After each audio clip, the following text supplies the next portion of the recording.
Okay. Let's go ahead. All right, thank you everybody for showing up this morning via Zoom, and those who were able to attend. I'm not sure how many, but thank you again. Today we're going to be having our fourth and final session of our RPA training by Michelle Olson. So I want to thank Michelle in advance for this very extensive training on the RPA. Remember, this training is also going to be recorded and going to be sent to everybody via email, and it's also going to be available on our YouTube channel, so you could always go back to the YouTube channel and reference it there and stuff. Nonetheless, if you ever have a question regarding it, just go ahead and feel free to call me. So without further ado, Michelle, let's go ahead and kick it off. Okay, thank you everybody, and welcome to the final session, but not the last, on RPA. We'll always update you. I did get a notice that they may be updating a little bit of the RPA, and they're going to be adding an addendum for solar system that could occur towards the end of the year, or they're reserving the right to kick that off next June. But that is a big help. So they're working on an addendum for solar systems so that all the questions are answered within the offer or within the disclosures from the seller. So we'll always keep you updated, and we'll continue to train. As long as there's updates coming out, you'll always know about those. So let's get started on joint escrow instructions to escrow holder. So I'm going to hit the high points on these pages. So I'm going to start out with C, a copy of the agreement, including any counteroffer and addenda, shall be delivered to your escrow company, your escrow holder, within 3 days after acceptance. So remember, buyer's agents, if you are sending that to escrow, make sure you're also getting that, if applicable, to the lender as soon as possible. We do not want to blow any of the contingency days because they didn't have the contract as soon as possible to provide it, fully executed contract, so they can begin working right away. So make sure that you're not only sending it to escrow as soon as possible, but also deliver it to your lender so they can get going. Okay. So the escrow office will prepare escrow instructions, as we all know. They're also going to provide seller a statement of information that they will turn into the title company. So the title company researches that statement of information to match the seller with the property and to ensure their identity. So that is done from escrow.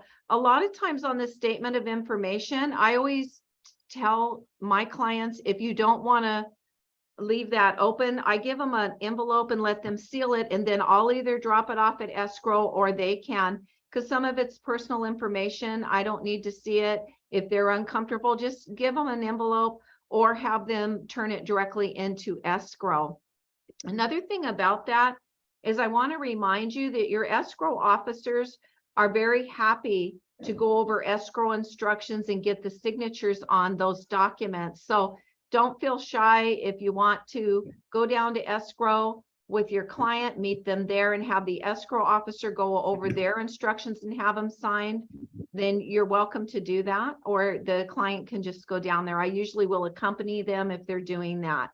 Okay, so the FERPTA, so what I printed out the definition of FERPTA because we throw that acronym around. So it is the disposition of U.S. real property interest by a foreign person. The transferor is subject to the Foreign Investment in Real Property Tax Act of 1980. That makes the acronym FERPTA, income tax withholding. So escrow will provide the certification of non-foreign status, and that will be filled in, and that includes the client's social security number. So a lot of times they don't want their social security number dispersed out to other parties where not necessary. So once escrow receives that certification sign, they then can fill out in its on-car form a qualified substitute and use that form, and that will be distributed to the buyer's agent and seller's agent. So we don't have to disclose somebody's social security number. it will be filled out a qualified substitute form.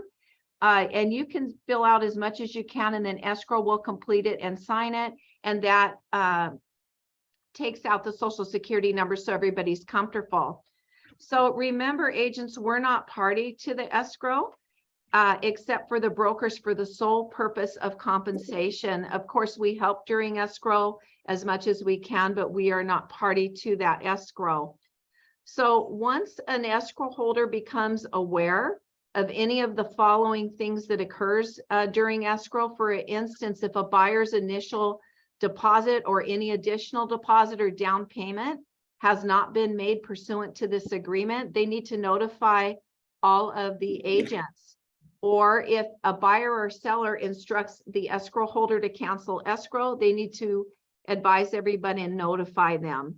So selection of service providers, I like this paragraph because I think it really explains it. So we do not, as agents, guarantee the performance of any vendors, service, or product providers, whether we, the agent, referred them or not, or they were selected by a buyer or seller or other person. So a buyer or seller can select any provider of their own choosing. Okay, so multiple listing service, we put all of our properties in the multiple listing service. Now, this is a clause that's important for us to understand as agents. I've received calls, and I'm sure many of you out there have, that the buyer calls or the seller, hey, the house is sold, I want the property information and pictures off of the internet, and that's something that we cannot control. So right here, they're saying the buyer acknowledges that any pictures, videos, floor plans, and collectively images or other information about the property has been inputted into the MLS or internet portals or both at the instruction of the seller in compliance with MLS rules. Now, these items will not be removed after close of escrow. The California Civil Code requires the MLS to maintain such images and information for at least 3 years. And as a result, the seller, buyer's agent, we don't have any way to remove those.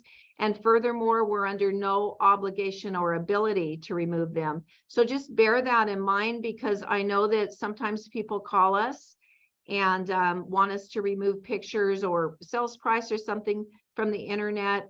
We cannot control that. So attorney costs and fees. In any action, proceeding, or arbitration between buyer or seller arising out of this agreement, the prevailing buyer or seller shall be entitled to reasonable attorney fees and costs from the non-prevailing buyer or seller, except as provided in paragraph 30A, which is the mediation paragraph, and we'll go over that. So assignment, in this contract that was issued in June 2022, I like that they put a cap on the assignment days. The contract does default to 17 days after acceptance, or the assignment days may have been amended by a buyer or seller. So the assignment documents. So if you assign to anyone other than the buyer's own trust or to any wholly owned entity that that is in the existence of the time of such agreement or such assignment, the buyer does not have to re-sign all of the documents just to assign it to their own 100% wholly owned entity or their own trust. If you bring in another entity or individual, even a partial, then you need to have that client sign all the documents, including escrow, disclosures, the original offer. Now, this isn't going to add any more days to your contingencies.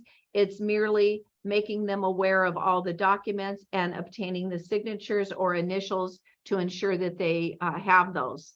So keep that in mind. If you ever do an assignment, you do need to let the seller know and have all of the documents initialed by the new assignee, even if it's a partial.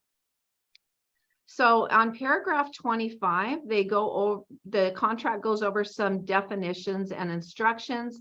So following words in this paragraph are indicated by an initial capital letter throughout the agreement. So, and they have the following meaning whenever it's used. So they're lining out what that word means in the agreement in this definition section. So acceptance means that the time the offer or final counteroffer is fully executed in writing by the recipient party and is delivered to the offering party. You notice delivered is a capitalized and defined term. So we'll come down here. So this agent, this is important because it's referring us back to page 1, where we fill out the agency, which we fill out who the brokers are, who the agent is. We need the license numbers on each brokerage firm and each agent. So that's the broker salesperson, broker associate, etc., under the brokerage firm as identified in paragraph 2B. So that's a very important paragraph to make sure that we're filling it out completely and correctly. So an agreement means the document and any counteroffers and any incorporated addenda or amendments that form a binding agreement between the parties. Yes? Okay. So as is the condition, even though a property, this contract is as is, but the seller will still need to disclose any known material facts and defects on the property. And the buyer does have a right to inspect the property within their contingency period. If those days haven't been amended, it's normally 17 days after acceptance. The buyer may request the seller make repairs, and generally it is on a request for repair, CAR form RR, or any other corrective action, and the seller can make those repairs or not. They can agree or not. So the seller is not under any obligation to make repairs unless it was otherwise agreed to. So always bear that in mind. This is an as-is contract, but you can certainly do your inspections and ask for any repairs you so desire and see how the seller responds. So an authorized agent, it means the individual real estate licensee specified in the real estate broker section, which you'll find on page 16, and we'll show that page in a minute. So it's also very important. And then the only reason I'm highlighting this is because make sure on page 16, you're filling all of that information out, because that means you're the authorized agent. So CAR form. So what CAR form means throughout this agreement, it's the most current version of the specific form. So unless you've agreed to in writing to use a different form, CAR form refers to the most current version. I've received contracts that were old, that weren't the most updated, and we request that they put them on the most updated contract. The CAR attorneys have went through a lot to keep updating these contracts and making them better and better for us. So I always recommend that we use the most current version. If you're not sure, please ask or go into your zip forms. Everything should automatically update there. We have fantastic TC support. They can show you how to go in there if you're not sure, and you can look at the most current versions. So close of escrow means the date that the grant deed or other evidence or transfer of title is recorded on the property. So I want to spend a little more time on counting days. This is new to this contract that was issued in June. So counting days.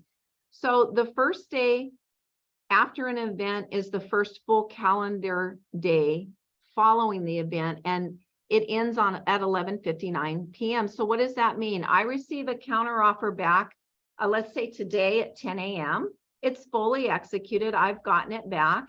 So today is day 0 for counting purposes.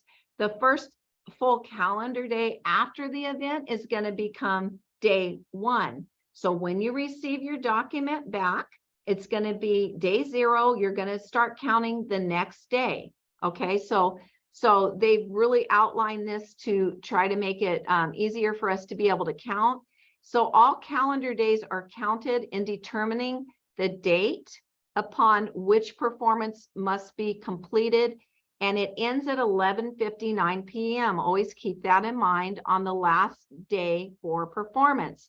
So in the contract, they call this the scheduled performance day, and these are your contingency days and things of that nature. Day 0 is when you receive the document back. The first day is after the event. So after acceptance, if the scheduled performance day for any act by this agreement, including close of escrow, lands on a Saturday, Sunday, or legal holiday, the performing party is allowed to perform the next day that is not a Saturday, Sunday, or legal holiday. So if your contingency ended on a Saturday or Sunday, you will be moved to the allowable performance day, which is not a Saturday, Sunday, or legal holiday, and ends at 11:59 p.m. So if you have a seller that is staying in the property after close of escrow for 1 or 2, 3 days, whatever the case may be in your transaction, for the purposes of close of escrow, the close of escrow is considered day 0. You begin your counting the next day. So it would be close of escrow is day 0, and then you count 1, 2, 3 days out, whatever your contract calls for. Okay.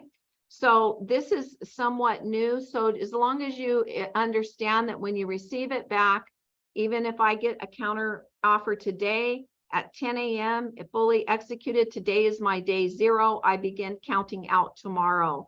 And I always think it's really helpful if you can have a blank calendar stapled into onto the contract, and you can redline it and write in all your contingency removal dates, and it'll make it a lot easier, and you won't be guessing when that's done. A lot of our contingencies in this contract always fall to 17 days unless they've been amended. So it should be pretty simple to line out a calendar to keep you on track. So day or days means calendar day or days. So the only difference to that is the deposit to escrow is based on business days. Everything else, we're counting all the days, but for delivery of deposit to escrow, it's based on business days, Monday through Friday, excluding legal holidays. Okay. So bear that in mind. Just remember deposit, business days. Okay. So delivery, delivered, or deliver. This is a newer section. So a lot of times, because we're so electronically geared now, the other party may send a link with disclosures. It could be a Dropbox, Google Drive, or some program like that. And some recipients don't prefer to be dealing with links for their information. So it states right here, if the recipient of a link is unable or even unwilling to open the link or download the documents and prefers delivery of the documents directly, the recipient of the link needs to notify the sender, it could be the buyer's agent or selling agent, within 3 days after delivery of the link. So there is a CAR form receipt for reports, and I do have this pulled in. I'll show it to you. There's a section on there where you can say, I don't want the links, I want the documents. So I will show you that. Just make sure that you do that within 3 days after delivery of those links, because if you don't notify the sender within the time specified, it shall be deemed consent to receive via the links and the buyer opening the documents by a link.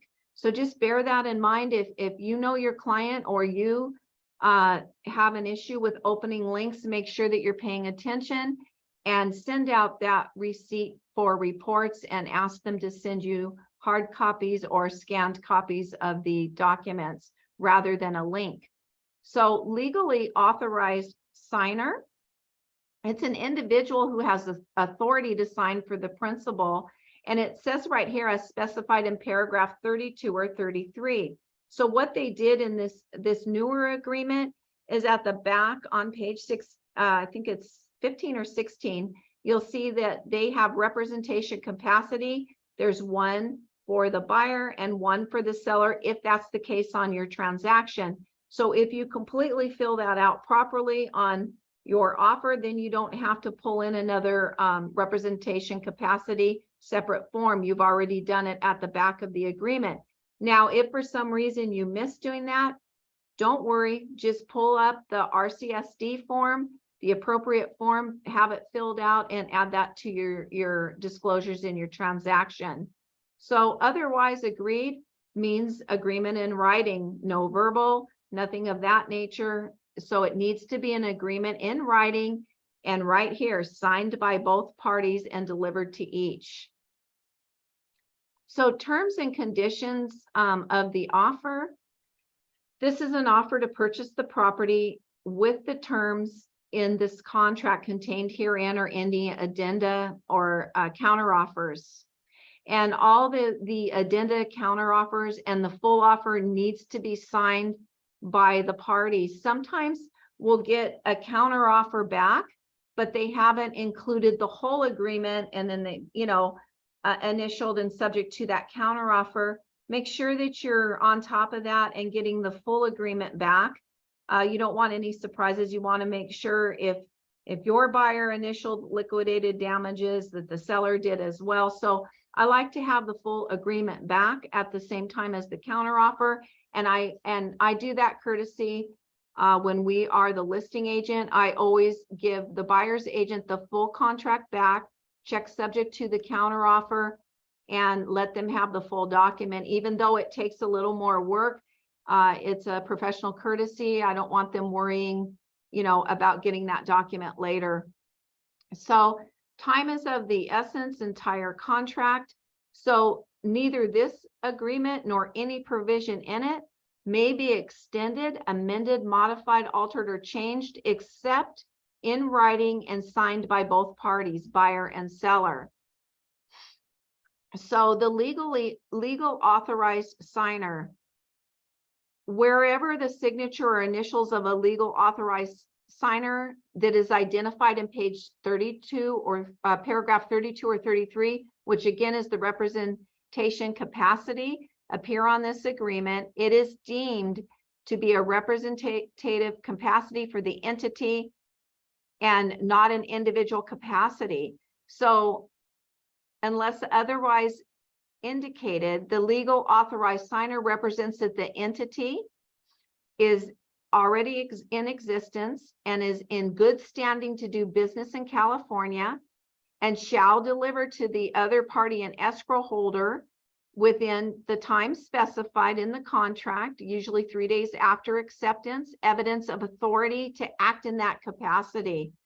So normally with a legally authorized signer, if you are having an entity sign, then a managing member of an entity or something of that nature, or anything like that, make sure you're doing the representation capacity. That also is used for trustees signing. So it's just in a good habit, even if it's a commercial lease and it's a authorized signer, make sure you're doing the representation capacity and that is signed by your party. Okay, so that's a very important document. And you can also, if you want to go a step further, you can look up on the government, California Secretary of State site, and you can look to make sure that that entity is in good standing and is operating. There's forms in there that you can look at for free or print. So that's another good step if you want to assist your client or direct them towards that website to look for themselves. So liquidated damages. So this is not mandatory, it is voluntary, but most of the contracts that we see, both parties are initialing it.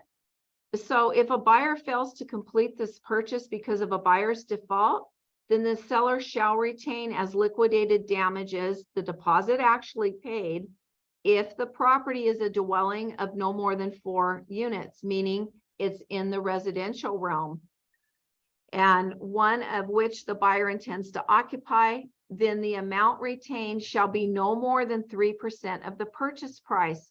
So if your buyer put in 5% or something like that, and liquidated damages needed to be executed, any excess above 3% needs to be returned to the buyer. And remember, release of funds will require mutual signed release instructions from both parties, or judicial decision or arbitration award.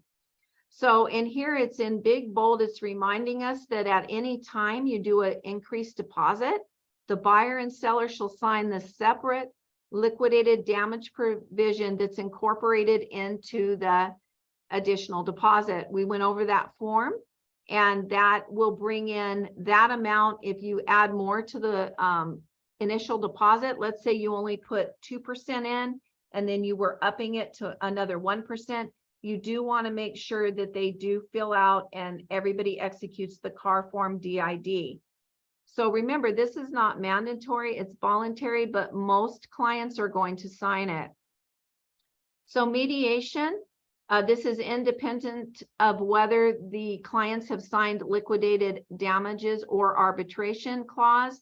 So the parties agree to mediate any dispute or claim arising between them out of this agreement or any resulting transaction. So this is independent of the liquidated damages. It doesn't matter if they signed it or not, this is still in effect. So remember that this is in the contract, is there. So the parties also to agree to mediate any disputes or claims with agents who in writing agree to such mediation prior to or within a reasonable time after the dispute or claim is presented to the agent. So there are mediation fees normally, and they shall be divided equally among the parties involved and shall be recoverable under the prevailing party attorney fees clause.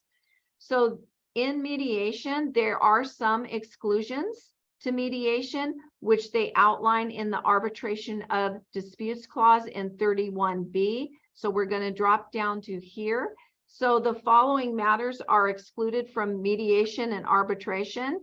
Any matter that is within the jurisdiction of a probate, small claims. Now remember, small claims for a sole proprietor or individual is up to $10,000. And for an entity or corporation, it's a $5,000 limit. Or bankruptcy court, an unlawful detainer action, a judicial or non-judicial foreclosure or other action or proceeding to enforce a deed of trust, mortgage or installment land sale. So these are the exclusions, okay? So just remember those exclusions. Mediation is in the contract, whether you initial the liquidated damages or not. So I think this clause here has one confusing point to me. So I did talk to the CAR attorneys today. So they said, I called them and asked them, because the way it was worded, it said if a property is a dwelling with no more than 4 units, one of which the buyer intends to occupy, then the amount retained shall be no more than 3%. So my question to the attorney was, what if the buyer doesn't intend to occupy any of the units there and they're an investor? And he said, most likely that the liquidated damage for 3% would kick in. He said it's not something that they wrote, the liquidated damages clause. It was written by legislators.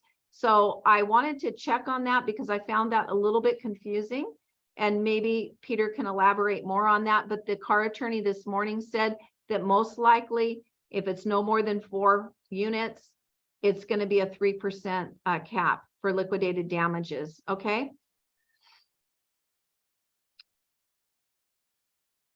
So here is the new section of this contract that I've been mentioning. The expiration of the offer. This offer shall be deemed revoked, and the deposit, if any, shall be returned to the buyer unless the date and time specified in paragraph C, which is at the grid section. It's that expiration of offer section. The offer shall be fully executed and delivered to the buyer. So here is the representation capacity that they built into this form. For entity buyers, you can check this box and you can fill this out. So it says right here, if this paragraph is completed, a representation capacity signature disclosure is not required for the legal authorized signers designated below. So If they've already filled this out and the appropriate personnel has signed it, then you don't need to pull in the representation capacity form. So I like number C, and they've done this on both sides for the buyer and seller. This RPA has 16 pages, and the buyer is acknowledging receipt and that they have read and understand every page and all attachments that make up this agreement. So sometimes with a first-time buyer, you may need to take a little additional time and explain some of the paragraphs to them, and you know, hold their hand through it and make sure that you're going over any of their questions. It may be good to send this agreement in advance so they've had a chance to look at it. And then when you're ready to write an offer, it's not a foreign document to them. They've already seen it before. So then the buyers sign down here. And if it's a legal authorized signer that you filled out the top for, then you click this box, put their title, could be managing member, and then they sign here. But if it's an individual buyer, they sign here. If it's an entity or representation capacity buyer, they sign down here. Okay. So, and if you have more than 2 signers, you're going to use the additional car form to bring those signatures in. So acceptance of the offer, the seller is warranting that they are the owner of the property and have the authority to execute this agreement. Now, remember, if the seller is executing this agreement subject to a counteroffer, and I like that they put the counteroffer, now they've included the multiple counteroffer or just the single counteroffer in one checkbox. It makes it a lot easier so we don't get confused, but just check the box. If it happens to be it's subject to a counteroffer, make sure you're not leaving this blank. Or if it's a backup offer addendum, check that box. And you'll see here, entity sellers, they've provided this format for you to fill out. If that's the case for the sellers, they're reminding the seller also to acknowledge receipt of all 16 pages, and they're certifying that they've read and understood every page and the attachments. So the seller, if it's an individual, they're going to sign here. If it's a legally authorized signer, click that box. Title could be managing member or whatever it is, president, have them sign here. Again, if it's more than 2 signers, use the additional car form to bring that in.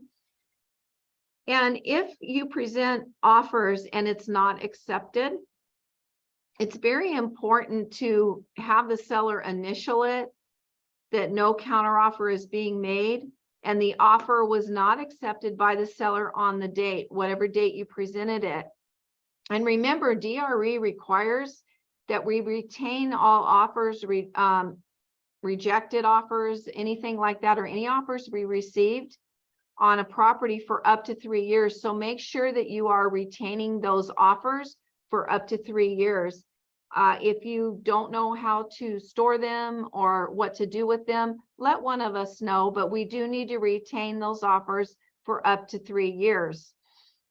So here's that paragraph I was referring to, that we need to make sure we fill this out in its entirety. Real estate broker section. Real estate agents, they say it again right now, are not parties to the agreement between the buyer and seller. The agency relationship is confirmed at the front of the grid on page 2. Cooperating broker compensation, I want to take a little bit of time and go through this. So the seller's broker agrees to pay the buyer's broker, and buyer's broker agrees to accept out of the seller broker's proceeds in escrow the amount specified in the MLS, provided the buyer's broker is a participant of the MLS, which the property is offered for sale, or we are in a reciprocal MLS. So agents, make sure if you're offering on something way up north in California that you're going to get paid, make sure we're either a reciprocal MLS or it is in our MLS. I have seen a case where they took the offer, accepted it, and then said, well, you're not in our MLS, so you don't get paid. So if you know that you're not in that MLS, or we're not a reciprocal MLS, see, our MLS is not a reciprocal to that MLS that the property is residing in, make sure that you're filling out a car form CBC regarding the commission. So again, just be careful, make sure, I'm sure we're not all going way up north, but in case you do, make sure that if we're not in that MLS, if we're not a member of it or reciprocal, then make sure you're filling out an additional form for your commission. So that's very important. I have seen a case where they denied commission to somebody because of this clause, this cooperating broker compensation. So presentation of offer, I want to point this out. So pursuant to the National Association of Realtors Standard Practice 1.7, if a buyer's agent makes a written request, seller's agent shall confirm in writing that the offer has been presented to the seller. So I go back when I asked you if you're not going to be doing a counter, ask your seller to sign that and date it. And let me drop down here just for a minute. And then here's a box that says presentation of offer. Get in the habit of filling these out. Agent or seller can initial here. If you're having the seller initial the other box, which is evidence already that you've presented the offer. But if I'm going to do it, I'm going to do both. So have them initial and then the date that you presented the offer to the seller. That way, if you do get asked to present them with that, you already have it and you can readily send it over. You know, agents work hard. They just want to make sure that their offers are presented. And I know that all of us here would do that anyway. So here we want to make sure that the buyer's brokerage firm, seller's brokerage firm, fill it out as completely as possible. Coldwell Banker, George Realty, our license number goes here. The agent's license number goes here. So this is a newer section here, this designated electronic delivery address. It's very important. And the reason why is I'm going to put my email address here.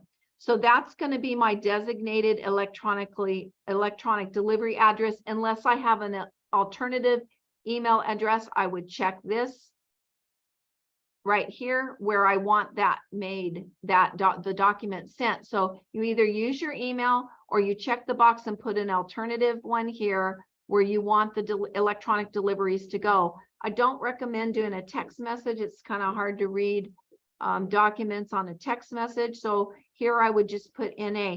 Now, why is this so important? Because when you are delivering documents, there's a lot of language where it has to be delivered. So if you have a designated electronic delivery address in this offer, they know exactly where to reach you. The minute the agent hits send, then it's deemed delivered.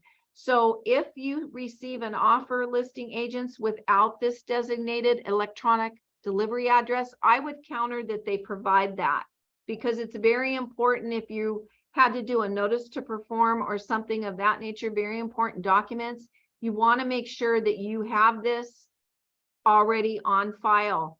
And so the minute you hit send on that email, it is deemed delivered.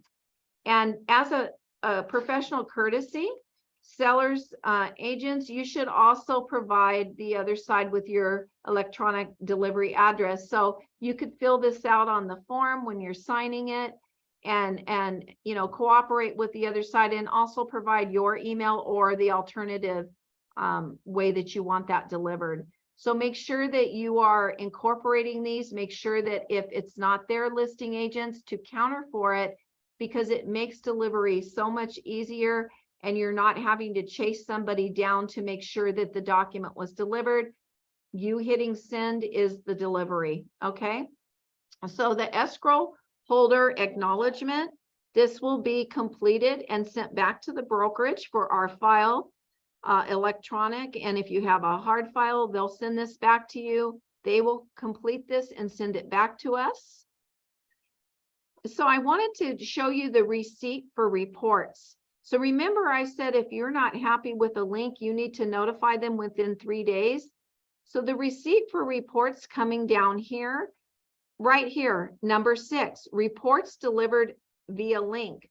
For all reports identified by a check below, buyer is unable or unwilling to open the link and is unable to download the documents in the link, or they just simply prefer to receive the documents directly rather than via a link. So you can either check this box that they put all of the reports delivered via link to give them to you, or you can spell them out if it's just a couple. I want to go back up to this form. I like this form a lot. It's a nice form to use because this is the list of reports ordered by buyer or seller. And then you can check these forms that you've delivered them, who they're prepared by and dated. There's blank boxes here. If you delivered, like, let's say a city report, you would put city report for San Marino, prepared by City of San Marino, and the date of the report. Come down here and you have all these blanks to put in extra reports that you may have delivered from a previous transaction, and the buyer can sign that. So make sure that you use this receipt, that the buyer has received these. It's good for all of us. So I want to drop down. This is the commercial purchase agreement. Liquidated damages in commercial contracts are not subject to the 3%. So I just pulled this in just as a comparison. So this is from the commercial purchase agreement.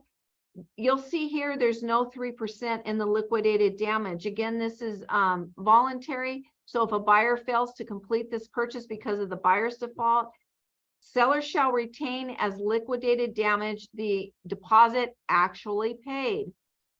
Buyer and seller agree that this amount is reasonable sum, given that it is impractical or extremely difficult to establish the amount of damages that would be actually suffered by the seller. So I just wanted to pull this into the training because there is a distinct difference between the residential, which caps liquidated damages at 3%, and commercial, which does not have that same cap. So I just wanted to point that out to you in case you've never compared the two liquidated damage clauses. So notice buyer to perform. I only pulled these in because I think these are nice just to print out. You can go ahead and look at all of these contingencies and the contractual actions that you need to take. And you're not going to use it as a performance. You can actually use this as a checklist on your deal. So if you want to know, oh, hey, did I do all that? Pull this up for the buyer for your file and look over all of these contractual actions that you need to take and all of the contingencies. And you can just keep this in your file to make sure that you're performing on all of these. It's a nice way to keep track. The list is already created for you. And notice of seller to perform. There's also one here. So you can print this up if you're the listing agent. Make sure that you've done all of these items. It's a nice list that CAR has already prepared. We can use it just as our own tracker. And I like these forms a lot because you don't have to reinvent the wheel. They've already made the list for you. It's a great checklist for us to be using. So I am going to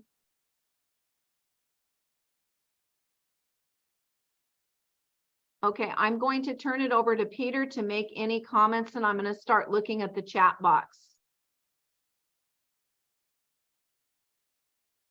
Peter? Peter, are you there? Okay, so I'm going to look. Oh. Okay. I'll look at the chat box. Okay. Oh, okay. Yes, Diana, I can send you my highlighted notes. No problem. I recommend though, and I'm happy to send them to you and along with the recording. But for me, I'm hitting high points. But I think this is a 16-page contract, and we can take and read 2 pages a day and become very comfortable and familiar, because the more familiar you are with the contract, the more confident you become in your deals. And as I said last week, the more you're able to dance. You know how to handle things that come up. You know contractually where you're at. So I will send you my notes, but I also recommend that you read, all of us, not just one person, but all of us read a couple of pages of the contracts a day. I still do this every day. I'm reading something on a contract, and there is not a day in this business that I'm not learning something new. So make sure that you're reading the contracts. We're here to help you if you have any You know, any questions on it, we're here to help. Anna, if not on the MLS. Yes, Anna, thank you for bringing that up. Yeah, if the property is not on the MLS, Anna brought up a point, then make sure that you are doing the commission. You're sending the car commission. So if the designated electronic delivery address.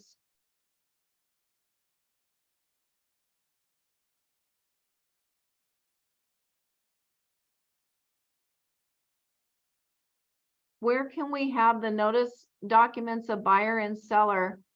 Nina, are you talking about the designated delivery? If you are, you normally use your email. Is that what you're talking about? Or if your mic's not on, you can type back to me. And Anna, on your second